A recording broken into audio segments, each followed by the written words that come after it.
Hello friends. तो आज हम second chapter managing files and folders करेंगे। तो उसके बारे में जानेंगे कि इसमें क्या होता है। तो सबसे पहले हम जानेंगे फाइल और फोल्डर क्या होते हैं। तो फाइल होती है, file collection of related information होती है जो हमारी किसी भी डिवाइस में, स्टोरेज डिवाइस में स्टोर होती है, जिसमें कि किसी भी एक पर्टिकुलर टाइप का डाटा होता है और कुछ इन्फॉर्मेशन होती है जिसको हम एक जगह पे रखते हैं, स्टोर करके रखते हैं, तो उसे हम फाइल बोलते हैं। और उसके बाद आता है फोल्डर। फोल्डर में हम अलग अलग टाइप की फाइल्स या फिर उसमें और भी फोल्डर्स को एक जगह पे रख सकते हैं। जैसे हम स्कूल जाते हैं, हमारे पास एक बैग होता है, तो बैग में जितनी भी हमारे पास बुक्स होती हैं या नोटबुक्स होती हैं, वो सभी अलग किसी पर्टिकुलर काम के लिए, पर्टिकुलर सब्जेक्ट की होती हैं। जैसे मेरे पास मैथ्स की बुक है, तो उसमें सिर्फ मैथ के ही क्वेश्चंस या उसकी जो स्टडी है वही होगी। तो मेरे पास अगर कोई नोटबुक है तो उसमें भी उसी सब्जेक्ट का ही पूरा का पूरा जो भी मेरा होगा वो मैं उसमें लिखूँगा। तो ये बुक और नोटबुक्स ये एग्जाम्पल्स हैं हमारी फ़ाइल की। तो उसके बाद जो हमारा बैग है उसमें हमने कई सारे सब्जेक्ट्स की जो बुक्स हैं या नोटबुक्स हैं वो सब उसमें हमने डाल रखी हैं। तो इवन कि अगर हमारे पास छोटा बैग है तो वो भी हम उस बैग में डाल सकते हैं। और तो बैग हमारा एक एग्जाम्पल है फोल्डर की। तो जैसे जी आप स्क्रीन पे देख सकते हैं, तो इस तरह का ये फोल्डर होता है येलो कलर का। तो इसका आप आइकन भी चेंज कर सकते हैं, कलर चेंज हो सकता है, कोई बात नहीं होती है। और ये एक फ़ाइल है, तो इसमें कोई इमेज है, तो इसका हमने एक नाम रखा हुआ है। तो ये एक फ़ाइल है और ये फ़ाइल को हम हमारे फ़ोल्डर में भी रख सकते हैं, तो वो भी हम आगे जाके करेंगे। तो अगर हमारे पास फाइल और फोल्डर नहीं है तो उनको हम कैसे क्रिएट कर सकते हैं। तो ये बहुत ही सिंपल तरीका है।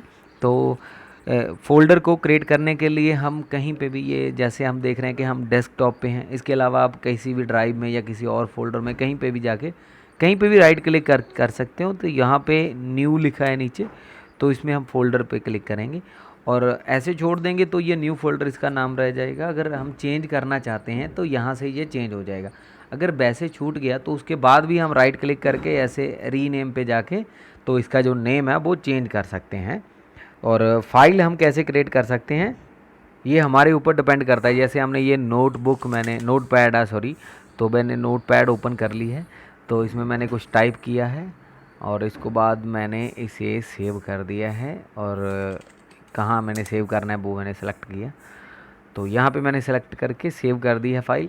तो ये मेरी फ़ाइल क्रिएट हो गई। और दूसरा तरीका ये होता है, कहाँ पे भी आप, ये मैंने फ़ोल्डर क्रिएट किया था हमने अभी, तो इसको हम ओपन करते हैं, तो इसके बीच अगर हम एक और फोल्डर क्रिएट करना चाहते हैं वो भी कर सकते हैं ऐसे।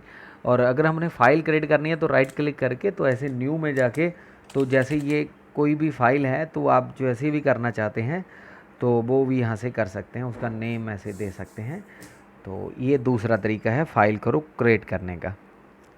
और एक होता है कॉपी और एक होता है कट। ये दोनों में डिफरेंस होता है। कॉपी का मतलब कि हम किसी फोल्डर या फाइल की एक और कॉपी बना सकते हैं, पहली भी रहेगी और दूसरी भी बना सकते हैं।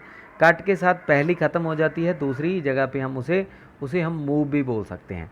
तो ये दोनों चीज़ें हम अभी करेंगे।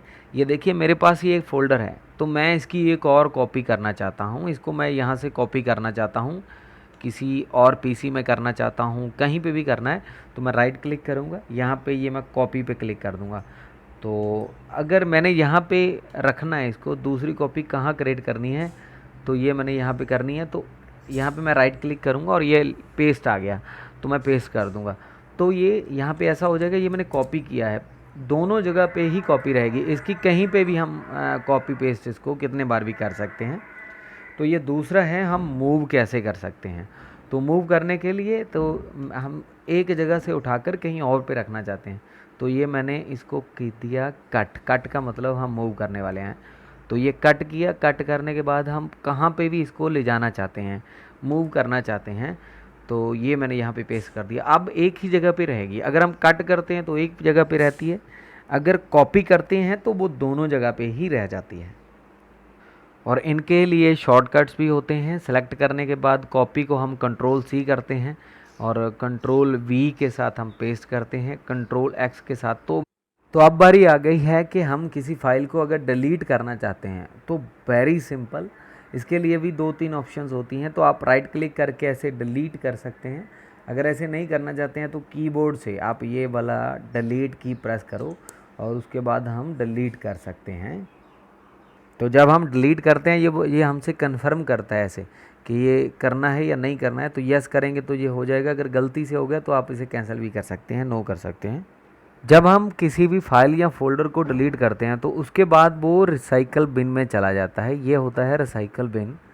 तो जो हमने डिलीट किया वो इसमें आ गया है। अगर हमने गलती से इसे डिलीट कर दिया, यस पे भी क्लिक कर दिया था, तो ये डिलीट होकर यहाँ पे आ सकता है। तो इसको आप रीस्टोर कर सकते हैं। तो ये ऐसे राइट क्लिक करिए तो यहाँ पे रीस्टोर हो गया। तो ये यहाँ पे ये पहले था वहाँ पे चला जाएगा। अगर आप चाहते हैं कि ये आपके कंप्यूटर से ही चला जाए, ख़त्म करना चाहते हैं रिसाइकल बिन से भी, तो ये अगर पूरे का पूरा करना चाहते हैं तो रिसाइकल बिन पे ऐसे राइट क्लिक करके एम्प्टी रिसाइकल बिन कर दें।